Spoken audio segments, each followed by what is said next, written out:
ഇന്നിപ്പോൾ ഞാൻ ലെമൺ റൈസാണ് ഉണ്ടാക്കാൻ പോകുന്നത്. അതിന് വേണ്ടിയിട്ട് ഇതിപ്പോൾ 2 കപ്പ് അരി പച്ചരിയാണ് വേവിച്ച് വെള്ളം ഊറ്റി വെച്ചിരിക്കുന്നതാണ്. 1 ടീസ്പൂൺ ഷാജീര, 1 ഇഞ്ച് ഇഞ്ചി ചെറുതായിട്ട് മുറിച്ചെടുത്തത്, ഒരു 6 പച്ചമുളക് നെടുകെ കീറിയത്, 2 വറ്റൽമുളക്, കുറച്ച് കറിവേപ്പില, കുറച്ച് കടുക്, 1 നാരങ്ങ ഇത് നീരെടുത്ത് വെച്ചേക്കണം, 10-12 കാഷ്നട്ട് നെടുകെ പിളർന്നത്, 2 ടേബിൾ സ്പൂൺ കടലപ്പരിപ്പ്, 1 ടേബിൾ സ്പൂൺ ഉഴുന്നുപരിപ്പ്, കുറച്ച് കായപ്പൊടി, ആവശ്യത്തിനുള്ള ഉപ്പ്, 1 ടേബിൾ സ്പൂൺ മഞ്ഞൾപ്പൊടി.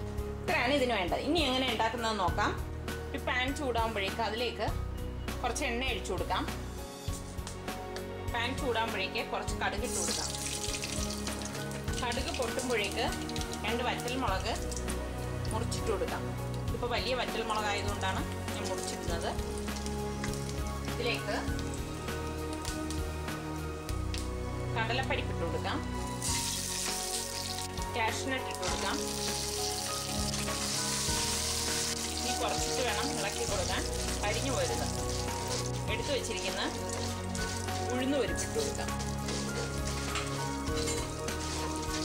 ഇനി ഇതിലേക്ക് എടുത്തു വെച്ചിരിക്കുന്ന പച്ചമുളക് ഇട്ട് കൊടുക്കാം, ഇഞ്ചി, ഷാജീര, കറിവേപ്പില ഇട്ട് നന്നായി ഇളക്കി കൊടുക്കാം. എടുത്തു വെച്ചിരിക്കുന്ന മഞ്ഞൾപ്പൊടിയിലേക്ക് ഇടാം. കായപ്പൊടി ആവശ്യത്തിന് ഇട്ട് കൊടുക്കാം. ഞാനിപ്പോൾ ഇവിടെ ഒരു 1.5 ടീസ്പൂൺ ഇട്ടിട്ടുണ്ട്. അത് ഓരോരുത്തരുടെ ആവശ്യത്തിന് ഇടുക. കായപ്പൊടി, ലെമൺ ജ്യൂസ് ഇതിലേക്ക് ഒഴിച്ചു കൊടുക്കാം.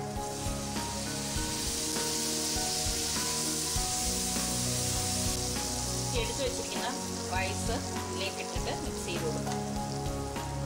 നന്നായി മിക്സ് ചെയ്ത് കൊടുക്കാം. ലെമൺ റൈസ് തയ്യാറായി. ഇതെല്ലാവരും ഉണ്ടാക്കി നോക്കിയിട്ട് ഇഷ്ടമായെങ്കിൽ സബ്സ്ക്രൈബ് ചെയ്യുക. വളരെ ടേസ്റ്റി ആയിട്ടുള്ളൊരു റൈസാണ് ലെമൺ റൈസ്. വളരെ പെട്ടെന്ന് തന്നെ ഉണ്ടാക്കാൻ പറ്റുന്ന ഒരു റൈസാണിത്. എല്ലാവരും ഇത് ട്രൈ ചെയ്ത് നോക്കുക.